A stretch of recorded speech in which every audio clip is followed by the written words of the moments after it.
bonjour. Vous qui prenez soin et élevez nos petits et nos tout-petits, parents, grands-parents, éducatrices, enseignantes, je vous offre aujourd'hui ma première mini-chronique Accès. Alors, si vous êtes de celles et ceux qui pourraient voir orange foncé quand un petit vous pose la même question seulement pour la 17e fois, nous allons voir comment la méthode Accès et ses 3 étapes nous permettent de garder notre calme tout en aidant l'enfant à s'ajuster à la situation. Si certains désirent la fiche résumée, la demande d'attention, notre sujet d'aujourd'hui, je vous invite à me la demander par message et il me fera plaisir de vous l'envoyer par courriel.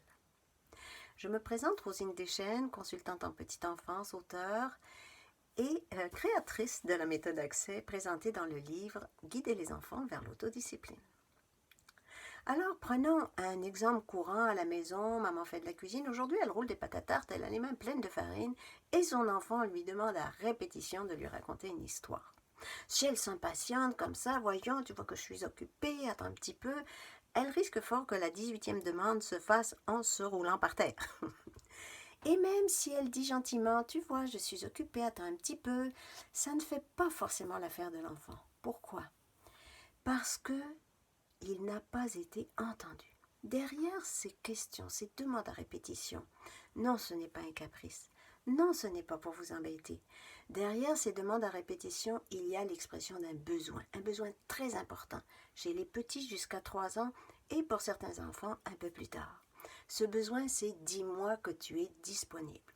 On dirait que quand ils ont cette certitude, c'est là qu'ils peuvent aller jouer tranquille. Donc, comment la méthode Accès va nous aider dans cette situation? Eh bien, premièrement, la première proposition, l'accueil, justement, va écouter ce besoin. Ça peut être, dans ce cas-ci, je vois que tu as vraiment envie que je te raconte une histoire. Oh, se dit le petit, elle m'a entendu. J'ai pas besoin de me rouler par terre. Deuxième proposition dans la foulée, la consigne claire. Maman dit ce qui se passe. Dans ce cas-ci, ça peut être, tu vois, je roule une pâte à tarte, il faut que je finisse avant de faire autre chose. Encore plus neutre qui deviendrait une consigne, quand on roule une pâte à tarte, on doit finir avant de faire autre chose. Ah, se dit le petit, ce n'est pas parce qu'elle m'aime pas, c'est parce qu'elle a un travail à faire. Il ne dit pas ça dans ces mots-là, c'est moi qui m'exprime comme ça, mais c'est pour vous faire voir ce que ressent, ce qu'entend l'enfant. Et dans la foulée, la troisième proposition, le soutien. On ne laisse pas l'enfant seul à chercher ses solutions, on le soutient, on l'aide. Dans ce cas-ci, ça pourrait être « Moi aussi, j'ai envie de te raconter une histoire. Veux-tu aller choisir un livre? Moi, je finis vite mon travail. Et après, nous pourrons raconter l'histoire. » Alors, grâce à Accès, l'enfant, 1, s'est senti accueilli dans son besoin, dans sa difficulté.